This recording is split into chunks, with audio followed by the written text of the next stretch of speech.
Risiko scheint angesichts der ungewissen Wirtschaftslage eines der Schlüsselwörter des Jahres 2015 zu sein. Was das für unser Leben bedeutet, darüber wollen wir mit dem Präsidenten der Weltbank, Dr. Jim Yong Kim, sprechen.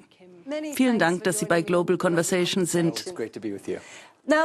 Wir haben soeben die lang erwartete Nachricht der Europäischen Zentralbank zur monetären Lockerung erhalten. Was halten Sie davon? Ist das eine gute Nachricht für Europa? Ich denke schon. Mario Draghi und die EZB haben das lange vorher signalisiert. Und ehrlich gesagt hatten sie keine große Wahl. Was wir gesehen haben, ist, dass diese Mittel der monetären Lockerung, von denen wir zu Beginn der Krise vor 6 Jahren nicht wussten, ob sie überhaupt funktionieren, dass wir jetzt wissen, dass sie benutzt werden können.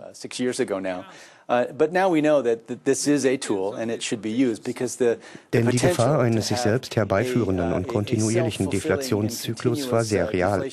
Aber das genügt immer noch nicht, um die Probleme wirklich lösen zu können. Die Länder mit den meisten Problemen müssen ihre Reformen vorantreiben. An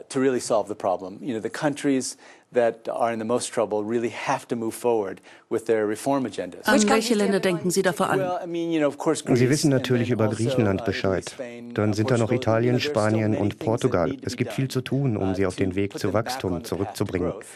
Wir würden Sie gern sagen hören, was für eine Chance. Die Ölpreise sind historisch niedrig und jetzt noch diese quantitative Lockerung. Das ist der Moment zum Anpacken.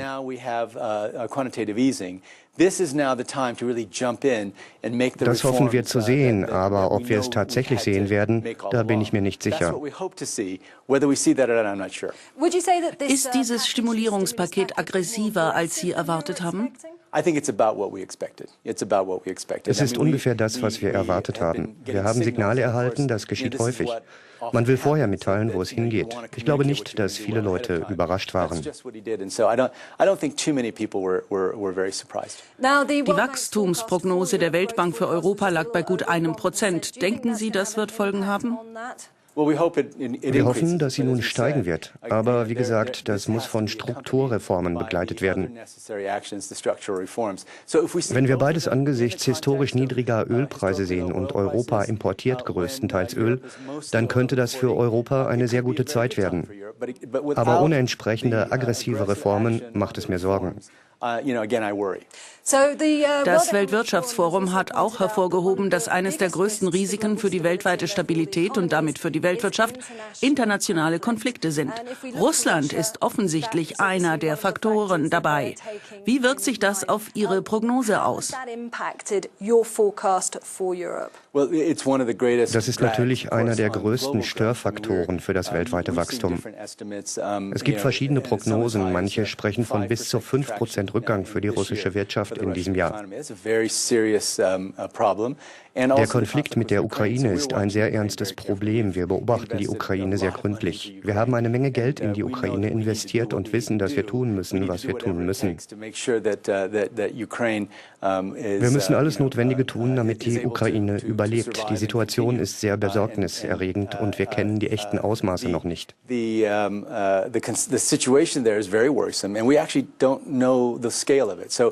beobachten das zusammen mit dem Internationalen Währungsfonds sehr genau und sind bereit zu helfen. Es gibt einige große Volkswirtschaften, die von den niedrigen Ölpreisen betroffen sind. Russland ist eine davon. Aber wir machen uns auch um Venezuela große Sorgen. Venezuela unterstützt Kuba, Haiti und Honduras. Auch andere Länder sind davon betroffen. Nigeria etwa ist wegen der niedrigen Ölpreise in einer sehr schwierigen Lage. Afrika schauen wir uns etwas später an. Ich würde zunächst gern in Europa bleiben. Eines unserer Ziele ist die Verringerung der Armut. In Europa geraten immer mehr Menschen in die Armutsfalle. Welche Stimuli bringen Sie Europa? Sie nannten die Ukraine. Was noch? Wir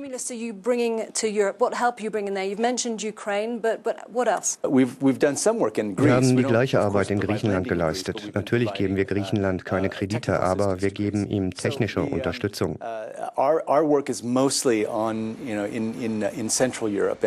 Der Hauptaugenmerk unserer Arbeit liegt auf Zentral- und Osteuropa, sind aber all diese Länder von dem Wertverlust betroffen, den der Einbruch des Rubels mit sich bringt. Die ganze Region bereitet große Sorgen. Es gibt aber keinen Zweifel daran, dass die Ukraine ganz oben auf meiner Liste steht. besteht.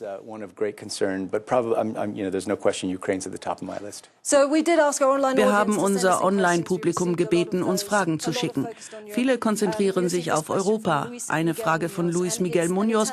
Er will wissen, ob die Sparpolitik und die Kürzungen, die anderen Ländern auferlegt wurden, Voraussetzungen für Wachstum in der Eurozone sind. Wir kennen den Standpunkt des Internationalen Währungsfonds. Er sagt, dass ein verantwortungsvoller Umgang mit den Ausgaben für jede Regierung wirklich wichtig ist. Wenn man das aber so weit treibt, dass es Wachstum verhindert, dann wird es problematisch. Die richtige Balance zu finden, ist sehr schwierig, denn es ist sehr schwierig zu wissen, was die richtige Balance ist. Ausdrücke wie Sparen und Wachstum sind zu einfach. Länder, die mit ihren öffentlichen Haushalten vorsichtiger umgehen, stehen langfristig besser da. Gleichzeitig muss man aber über Investitionen nachdenken, die man tätigen kann. Das ist in jedem Land anders. Der Standpunkt Spar- gegen Wachstumsstrategie ist zu einfach, um die Komplexität dessen zu verstehen, was gerade in Europa geschieht. Lassen Sie uns nur eine Sekunde lang einen ganz einfachen Ansatz verfolgen. Wenn Sie in Europa leben würden, in welchem Land wäre das und warum? Welches Land wäre das? Die beiden Länder, denen es am besten geht, sind Großbritannien und Deutschland. Ich spreche Englisch sehr viel besser als Deutsch. Es wäre vermutlich also Großbritannien. Ich bewundere Bundeskanzlerin Merkels Rolle allerdings sehr. Sie hält die Eurozone am Leben. Wir haben sehr viel Zeit damit verbracht, mit ihr zu sprechen. Ihre Einsichten in die Schwierigkeiten der Region sind sehr tief.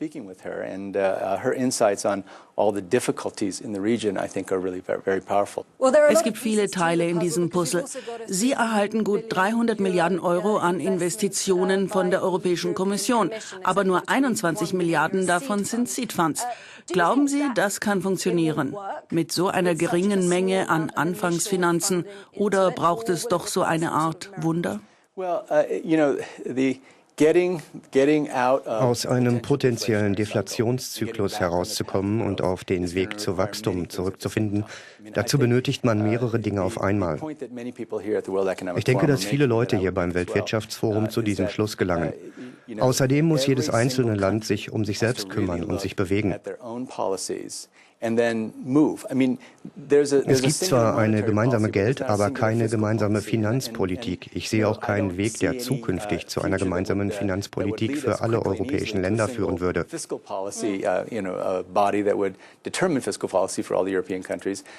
ist ein Teil von Europas Schwierigkeiten und Teil der Herausforderungen, denen die politischen Führer gegenüberstehen. Ich würde überall in einem dieser schönen Länder leben wollen, aber wir machen uns sehr große Sorgen über die nächsten Monate und das nächste Jahr. In terms of actual living, but we are all very, very worried about the next few months and the next year. Zu Beginn dieses Interviews haben wir über die Ölpreise gesprochen. Es ist offensichtlich, dass es Gewinner und Verlierer dabei gibt. Nach Auffassung der Weltbank könnte die Umwelt eine der Gewinnerinnen sein. Das ist schwierig nachzuvollziehen, denn grüne Energie tendiert dazu, teurer zu sein. Wie kann sie dennoch dabei gewinnen? Eines der wichtigsten Dinge, die wir gleich streichen könnten, das sind die Subventionen für fossile Brennstoffe.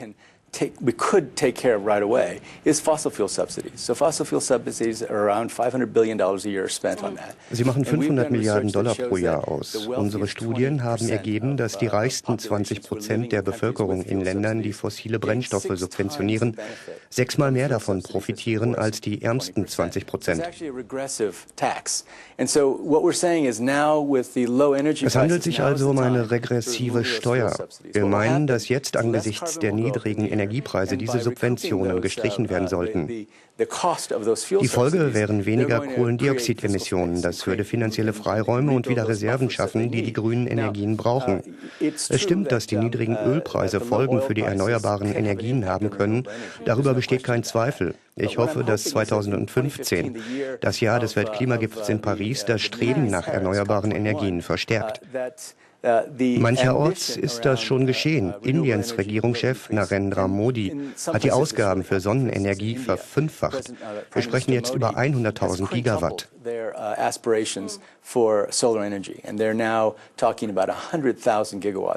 Es gibt eine Menge Dinge, über die Sie reden wollen.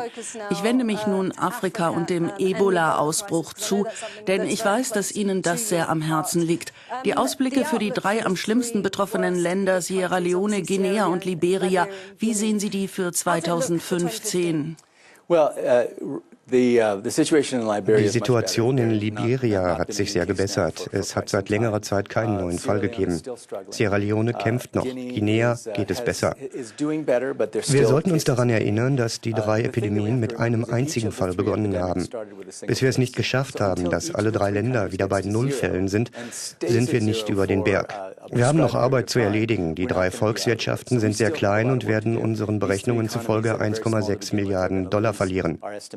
Das sind schlimme Folgen für diese 3 Länder. Die echte Frage, die wir uns hier beim Weltwirtschaftsforum stellen müssen, ist, wie können wir die Weltwirtschaft vor derartigen Schocks schützen? Ebola bewegt sich in der Tat sehr langsam. Was kann man daraus lernen? Eine Lektion ist, dass die Welt einer solchen Epidemie zunächst sehr viel Aufmerksamkeit schenkt und sie dann schnell wieder vergisst. Nach dem letzten Ausbruch der Schweinegrippe H1N1 haben wir gesagt, beim nächsten Mal sind wir darauf vorbereitet. Aber dann haben wir das einfach fallen lassen. Diesmal arbeiten wir mit den anderen multilateralen Entwicklungsbanken, den Vereinten Nationen und dem privaten Sektor zusammen und kümmern uns darum.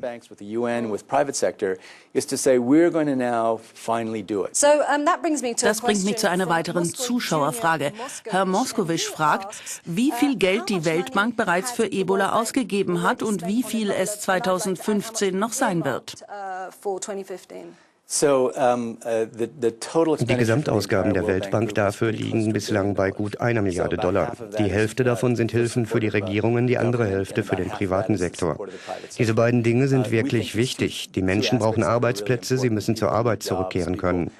Wir versorgen auch die Banken mit dem Geld, das sie brauchen, den privaten Sektor ebenfalls, und wir unterstützen die Regierungen. Und die Folgen in der Region für die angrenzenden Länder. Wird das für Sie langfristig wirtschaftliche Folgen haben? Die gute Nachricht ist, dass die Folgen relativ gering sein werden. Die 3 betroffenen Länder, Senegal, Nigeria und Mali, haben heroisch mit enormen Kosten und effektiven Antworten reagiert. Alle hatten sie kurz nach den ersten Fällen, keine weiteren mehr.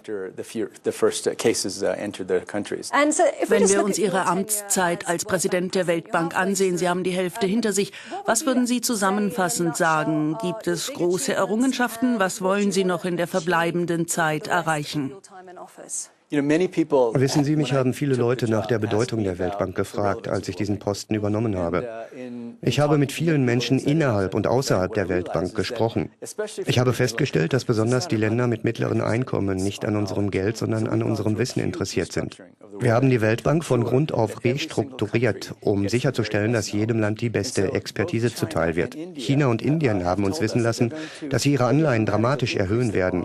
Nicht, weil sie unser Geld brauchen, sondern weil sie mit uns zusammenarbeiten wollen, damit wir unsere Fachkenntnisse einbringen.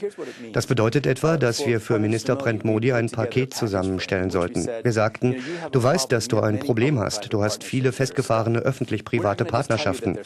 Wir müssen leider sagen, dass man das in Ordnung bringen muss. Wir haben ihm auch die 10 Beispiele der Länder gezeigt, die es auf der Welt am besten geschafft haben, diese Verflechtungen zu entwirren.